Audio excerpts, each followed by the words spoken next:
YouTube, what's going on? YC Image here with another video, and today there will not be a vlog. Pretty hectic day for me, but I figured I'd still try to get you all some insightful information. So today we're going to briefly touch on the first 5 things that I personally think an entry-level director should be purchasing, and this is in chronological order. So from 1st to 5th, this is what I think that you need to buy in order to get, you know what I'm saying, get your business up and running, and you know what I'm saying, get your feet wet in this directing or filmmaking thing, whatever you want to call it. So let's get into it. First thing that you should be purchasing is a camera, of course, kind of self-explanatory, but I'm just gonna give you a couple of my personal suggestions as far as cameras you should be purchasing when you're being an entry-level director or filmmaker, or you're just trying to get your feet wet with this whole movie making, filmmaking, whatever you want to call it stuff. Price range I'm going to cut off at is at $1,500, because I feel like everything over that you shouldn't be buying if this is your first camera. You shouldn't be out trying to purchase an Ursa Mini or A7S II or anything like that for your first camera if you don't even, you've never even had something to play around with beforehand. So like I said, I'm gonna cut y'all off at that $1,500 price point, and these are a few suggestions that I personally have that you can purchase, you know what I'm saying, to get started. First suggestion is the Canon Rebel series, and I don't even know what number the Rebel series is at now. I haven't been keeping up with it since I left that like years ago, but I'm gonna say the Canon T3i.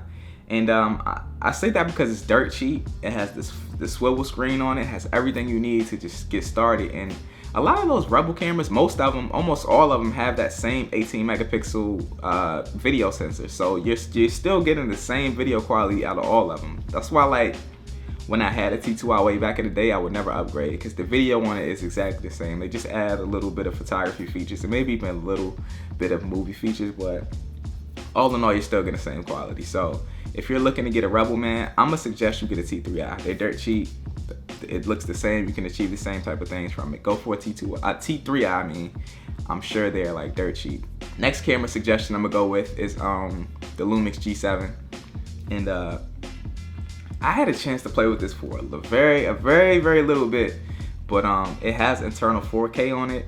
It is a micro four thirds sensor, but like I said, it's a pretty good camera, and like you can pick one of those up right now for around like $700. And you know, I film on Panasonic. I have a GH4, so you know what I'm saying, if you're looking for something that has almost the same video quality and for a little bit cheaper price, I would definitely go for the Lumix G7.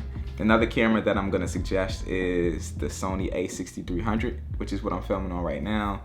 Amazing camera for the price range. You can get it for around $1,100 to $1,200 with the kit lens. Make sure you pick up the kit lens, it's outstanding as well. Internal 4K, 120 frames per second on the slow-mo, man. A handful of photography features, man.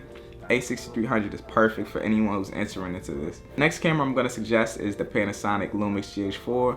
I primarily film on that myself on music videos, so of course that's a great camera. It's not expensive. It's not that expensive, you know what I'm saying? You can pick those up for cheap now. And internal 4K, 96 frames per second on slow-mo, man. Great picture profiles, amazing camera. Has all kinds of movie features as far as like focus peaking and zebras and stuff like that. So amazing camera to definitely dive in with. Another camera that I'm gonna suggest is the Sony a7S. Just the one, not the second one. And you can pick those up for a pretty good price right now as well.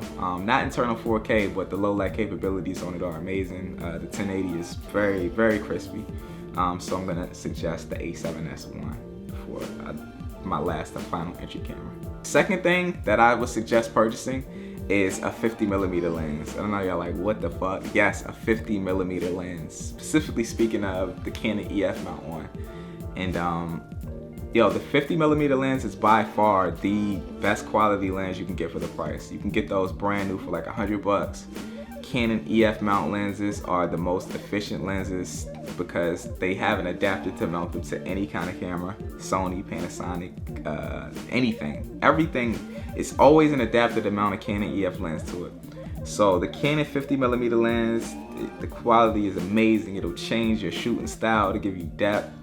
If you film on Canon, make sure you get a 50mm lens. Even if you don't film on Canon, I'm sure they have 50mm lenses for Sony, for Panasonic, whatever. The 50mm lens it just adds that depth and that movie, that feel to your videos, man. Make sure you pick up a 50mm lens. I can't stress that enough. Third thing that I'm gonna suggest is a shoulder rig, and these come in many different variations. You can find them for fairly cheap on Amazon or eBay.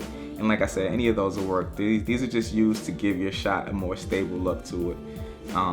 When you're out and you're filming handheld, you get that real jittery look to it. But when you got the shoulder rig, you got that camera on there, it'll give you a little bit of sway, but it's not that jittery sway that fucking makes people sick while they're looking at the footage. So those come in many different variations. I'll make sure to drop a link in the description for all these things that I'm speaking of for you to purchase. I'll give my suggested ones that you should purchase as well. So make sure I hit the description and check out all the stuff that I'm speaking about in this video. So third thing that you should be picking up is a shoulder rig for sure. Fourth thing that you should be picking up is a stabilizer. And these come in many different variations as well. The few that I'm gonna suggest to you is the Flycam Nano. It's very cheap.